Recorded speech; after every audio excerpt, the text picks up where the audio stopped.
So I'm Rick Griss, and I'm here with Trevor Bentley. Hello, I'm Rick Griss. I'm here with Trevor Bentley, and we are at the American Clean Power Conference here in Providence, Rhode Island in October 2022. And I'm a market analyst for ARC, and SEL is a provider of many pieces of hardware, software, and services for the electric grids. And so what I would like to ask Trevor is, we know that you make a lot of products in the medium and low voltage. You're in many power plants. You have a very great reputation for reclosers and switchgear and even developing software. What is it about your product line that would be appealing to the wind industry?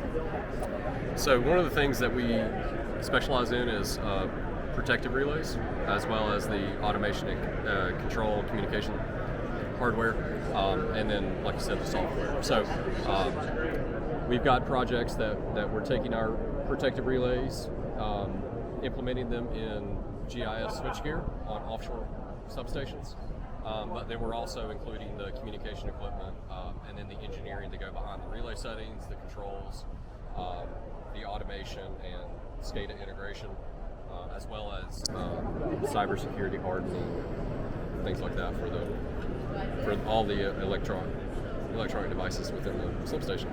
Well, that's great. So you're kind of behind the DMZ zone, so you are definitely on the control side of things. Yeah, absolutely. Now, one of the things SEL has done in a number of cases is come into projects where there were electrical problems, electric grids where utilities couldn't understand exactly what the problem is. You have grid scale batteries, you have EV chargers.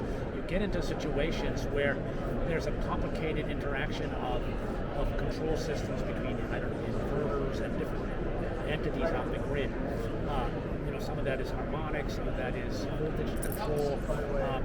What is it that, explain how you tend to troubleshoot and debug that and your capability to do that? Yeah, absolutely. So we have encountered problems like that, especially at the utility scale. And so typically that will involve introducing the relays into their system, basically being able to meter things like that to get the voltages, the currents, the power factors, that sort of thing. But then also taking that information and putting it into an automation system. So we've got utility scale all the way down to industrial scale, and then basically individual customers for microgrids and things like that. So a lot of that is working with the inverter manufacturers and DER control systems, and working with our microgrid control systems. So you actually, I think, are able to interface with numbers of different synchro phases. That's getting the very high speed data down to really diagnose the network problems. Yep. And then you also have some capabilities to do modeling and simulation of systems. And I know that I've seen at the Microgrid conference that you were presenting, hardware in the loop testing. Can you explain what that is? Yeah, absolutely. So the first was synchro phasers. Basically, that's a timestamp data for the waveforms, and we're able to transmit that at such a high speed so that we can see where the power factor and what the waveforms look like at different points. And we can do basically across great distances because of the time stamping. And then we've got software to interpret that, put it into an easy to read form, especially for the operators. And then with hardware in the loop testing, what we'll typically do is we'll do our system impact studies and other sort of electrical transient studies to help develop relay settings.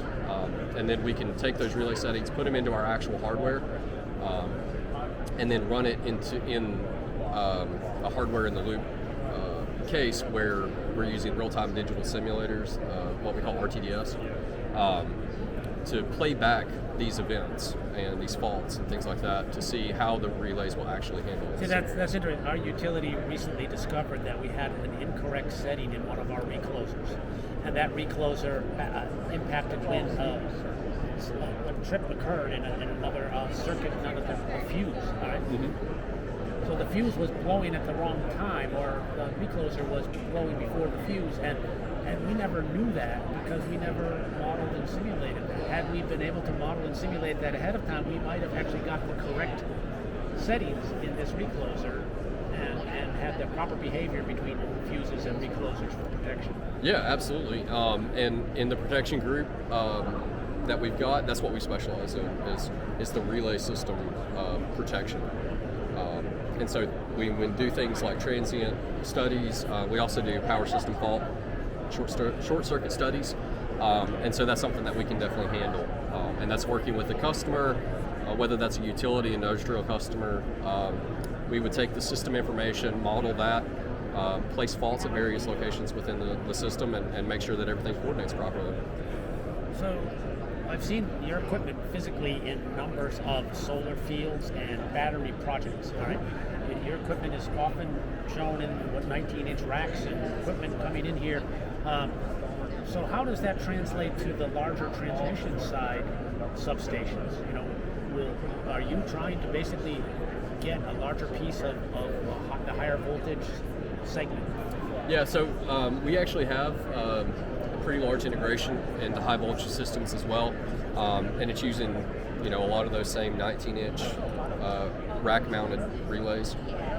We also have different options for panel mounting and things like that, but there's multiple utilities within the United States that have standardized on SEL as primary and backup systems, or in some cases what we call dual primary. Well, they'll use different product lines, maybe like a 300 series and a 400 series to protect transmission lines. And so we've got a pretty large integration so far with the transmission and distribution systems. Yeah. Well, that's fantastic. Thank you, Trevor. I really think that with the growth